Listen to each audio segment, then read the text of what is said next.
మా ఛానల్కి స్వాగతం. మిథున రాశిలో ఏడాది తర్వాత రవి భగవానుడు సంచారం అవ్వడం వలన 15/6/2024 నుండి 16/7/2024 వరకు ఏడాది తర్వాత మిథున రాశిలో రవి సంచారం చేయనప్పుడు అన్ని గ్రహాలలో అన్ని రాశులలో అందరికి ఎలా ఉండబోతుందో ఈ వీడియోలో సవివరంగా సంపూర్ణంగా తెలుసుకుందాం.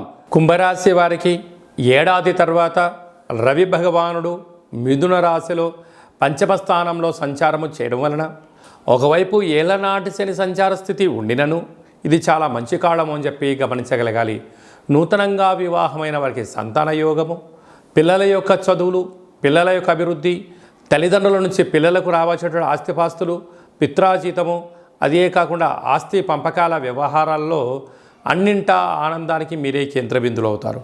వీలైనంత వరకు గౌరవంగా ఉండండి, మౌనంగా ఉండండి, మీ పని మీరు చేసుకుంటూ వెళ్తూ ఉండండి. రావాల్సిన ధనం మీకు ఎటు రానే వచ్చేస్తుంది.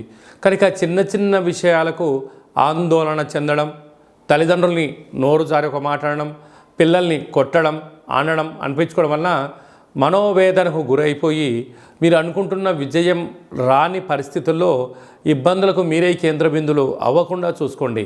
కనుక మౌనం, ధ్యానం, ఆధ్యాత్మికత అదృష్టాన్ని, ఆనందాన్ని మీకు కూడబెట్టబోతుందని చెప్పి గమనించాలి. మిథున రాశిలో రవి భగవానుడు సంచారం చేయనప్పుడు ఇంకనూ స్వామివారి యొక్క ఆశీస్సులు మనకు అద్భుతమైన విజయాలు, ఫలితాలు కలిగించగలగాలి అన్నట్లయితే ప్రతి ఆదివారం పూట ఉదయం 6 నుండి 7 గంటల వరకు రవిహోర జరుగుతూ ఉంటుంది. అలాగా నెల పొడవునా ఆ సమయంలో రవిహోర కాల సమయంలో ఎలాంటి విధానాలు పాటించాలి అన్నట్లయితే ఎరుపు వస్త్రాలు ధరింపచేయడం, గోధుమలతో కూడుకున్న ఆహారాన్ని భుజించడం, ఆవులకు, కుక్కలకు, సాధు సంతులకు గోధుమ రొట్టెలను దానం చేయడం వలన మంచి ఫలితం కలుగుతుంది అని చెప్పి గమనించాలి. అలాగనే ఇంకనూ మనం విజయం సాధించగలగాలి అన్నట్లయితే ఈ యొక్క పాత్ర కంచు పాత్ర అంటారు. ఇక్కడ రాసులు 12 ఎలా ఉంటాయో 12 రాసులను అచ్చు వేయడం జరుగుతుంది. ఈ యొక్క పాత్రను మనం ఇంట్లో ఉంచుకొని ఎలాంటి విధానాలు పాటించాలో సంపూర్ణంగా తెలుసుకుందాం. ఇలా ఒక్కసారి శబ్దం చేయగానే ఓం అనేటువంటి శబ్దం రావడం ప్రారంభిస్తుంది. ఒకసారి చూడండి.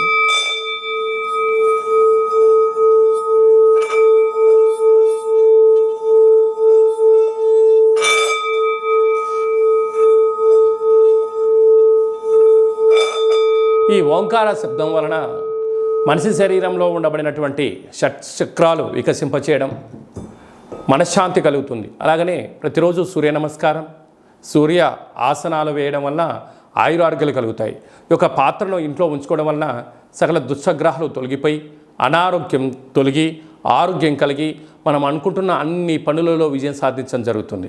అలాగా ఈ యొక్క కంచు పాత్ర అంటే అక్షయ పాత్ర, ఒక పిరమిడు, డాలరు, కంకణము మీకోసం ప్రత్యేకంగా ఆరోగ్యకారకుడైనటువంటి సూర్యుడితో కూడుకున్న కాళభైరవ హోమాన్ని చేయించడం, మీ పేరుపైన సౌభాగ్య ముడుపును కట్టడం, కూష్మాండ దీపాన్ని ఏర్పాటు చేయడం, అలాగే కాళభైరవ హోమము మీకోసం ప్రత్యేకంగా చేయించి వాట్సాప్ కాల్ ద్వారా ప్రత్యక్ష ప్రసారంగా చూపించి ఈ యొక్క ప్రసాదాన్ని మీకు అందజేయడం జరుగుతుంది. అలాగా ఉదయం ఒక 12 సార్లు, సాయంత్రం ఒక 12 సార్లు ఈ యొక్క అక్షయ పాత్రను సేవ చేయడం వలన గృహంలో లక్ష్మీదేవి గళ్ళు గళ్ళు మనడం, నరదృష్టి, శత్రు ప్రభావాలు, అలాగే తంత్ర ప్రయోగాలు, తాంత్రిక ప్రయోగాలు, దోషాలు తొలగిపోతాయని చెప్పి గమనించాలి. అలాగనే విద్యార్థులకు విద్యాకర్షణ, ఉద్యోగస్తులకు ఉద్యోగం ఆకర్షణ, వివాహం కాని వారికి వివాహం ఆకర్షణ అవ్వడము, వ్యాపారము, విదేశానము, కోర్టు సమస్యలు, తంత్ర ప్రయోగాలు, తాంత్రిక ప్రయోగాలు దోషం తొలగిపోవడము, గృహాలు, భూములు, క్రయ విక్రయాలు యోగదాయకం అని చెప్పి గమనించగలగాలి. మనమందరము కూడా కాళభైరవ స్వామిని స్మరణ చేద్దాం, అక్షయ పాత్ర ఇంట్లో ఉంచుకుందాం, ఐశ్వర్యానికి స్వాగతం పలుకుతాం. అలాగనే మన వ్యక్తిగత జాతకం తెలుసుకోవాలనుకుంటున్నారా? మీ యొక్క పేరు, పుట్టినటువంటి తేదీ, నెల, సంవత్సరం, సమయం రాసి మీరు వాట్సాప్లో పంపించగలిగినట్లయితే పూర్తి 100 సంవత్సరముల జాతకాన్ని వ్రాసి పంపించి మీరు పుట్టినప్పుడు గ్రహ గమనాలు ఎలా ఉన్నాయి, ప్రస్తుతం ఎలా ఉంటున్నాయి, రాబోయే కాలంలో ఎలా ఉంటున్నాయో సవివరంగా సంపూర్ణంగా తెలియజేయడం జరుగుతుంది. అలాగే చాలామందికి పుట్టినటువంటి కాల సమయంలో డేటా బర్తులు లేనటువంటి కారణం వలన మీ పేరు యొక్క మొదటి అక్షరాన్ని అనుసరిస్తూ రాశిని తెలియచేస్తూ, అలాగనే కాళభైరవ ఉపాసన చేత భూత భవిష్యత్ వర్తమానాన్ని తెలియచేస్తూ గవళ ద్వారా జ్యోతిష్యం చెప్పబడడం జరుగుతుంది.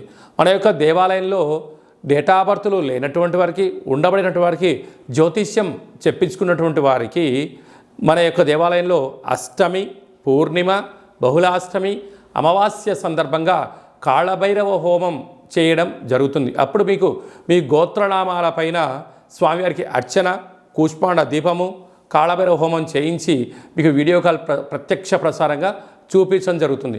కనుక మనమందరము కూడా కాళభైరవ స్వామిని స్మరిద్దాం, ధ్యానిద్దాం, కష్టాలకు స్వస్తి పలుకుదాం, సంచిత కర్మ, ప్రారబ్ధ కర్మ, ఆగమిక కర్మలను నివారించుకుందామని చెప్పి గమనించాలి.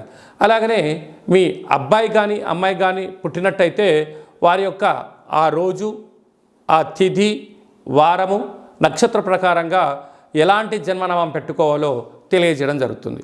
మీ అబ్బాయికి కానీ అమ్మాయికి కానీ ఎంత ప్రయత్నం చేసినా వివాహం అవ్వడం లేదా, జాతకంలో ఎలాంటి యోగాలున్నాయి, ఎలాంటి దోషాలున్నాయి, వివాహం ఎప్పుడవుతుందో కూడా సవివరంగా సంపూర్ణంగా తెలియచేయడం జరుగుతుంది. అలాగనే వచ్చినటువంటి వధువు కానీ వరుడు యొక్క వీరిద్దరి యొక్క జాతక కలిపిన తర్వాత పాదాలు, గణాలు, గుణాలు, జీవన విధానము, సంతాన పరిస్థితి, విదేశీయానము, ధనయోగము, భూయోగము, ప్రభుత్వ ఉద్యోగ యోగాలు ఎలా ఉంటున్నాయో కూడా వారిద్దరిని వివాహబద్ధం తదనంతరం ఎలా ఉండబోతుందో కూడా తెలియజేయడం జరుగుతుంది.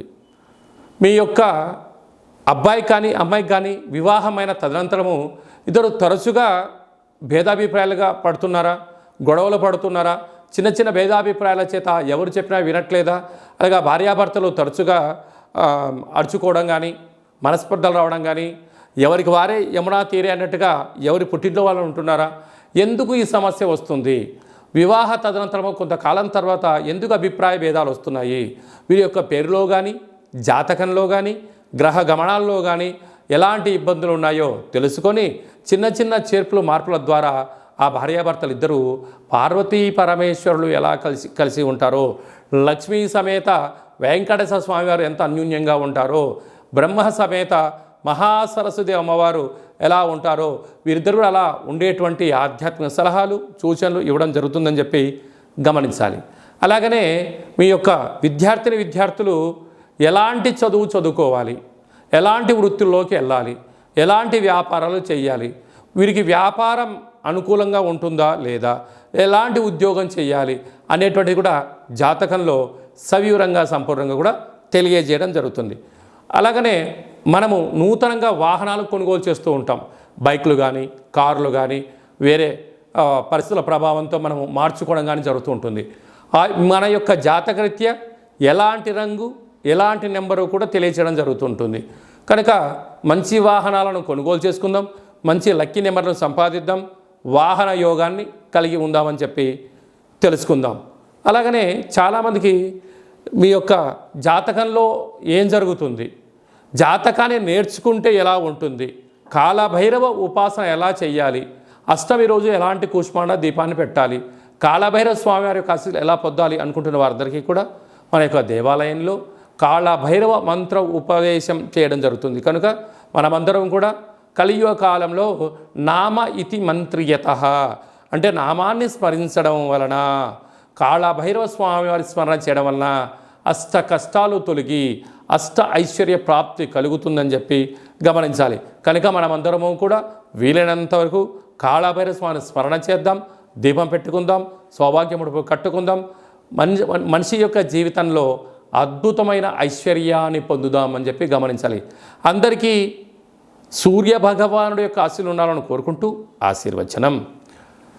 ఓం శతమానం భవతి శతాయు పురుష సతేంద్రియ ఆయుష్యేవేంద్రియే ప్రతిష్టతి ధనం ధాన్యం బహుపుత్రలాభం శత సంవత్సరం దీర్ఘమాయు సర్వే జనా సుఖినో భవంతు లోకా సమస్తా సుఖినో భవంతు సర్వం సూర్యనారాయణార్పణమస్తు. ఈ వీడియో మీకు నచ్చినట్టయితే లైక్ చేయండి, షేర్ చేయండి, మా ఛానల్ని సబ్స్క్రైబ్ చేసుకోండి. మేము చేస్తున్న ఆధ్యాత్మిక వీడియోలు అందరికన్నా ముందు మీకు నోటిఫికేషన్ వచ్చి మీ యొక్క వ్యక్తిగత జాతక విషయాలు తెలుసుకోవాలన్నట్టయితే గంట సింబల్ ప్రెస్ చేయండి, పైన అలానే బటన్ను తెలియజేయండి. మీరు ఎవరి క్షేమాన్ని అయితే కోరుకుంటున్నారో లేక మీ క్షేమాన్ని ఎవరైతే కోరుకుంటున్నారో వారికి ఈ వీడియోను ఫార్వర్డ్ చేసి ధర్మాన్ని కాపాడి భగవంతుడి యొక్క ఆశీస్సులు పొందగలరు.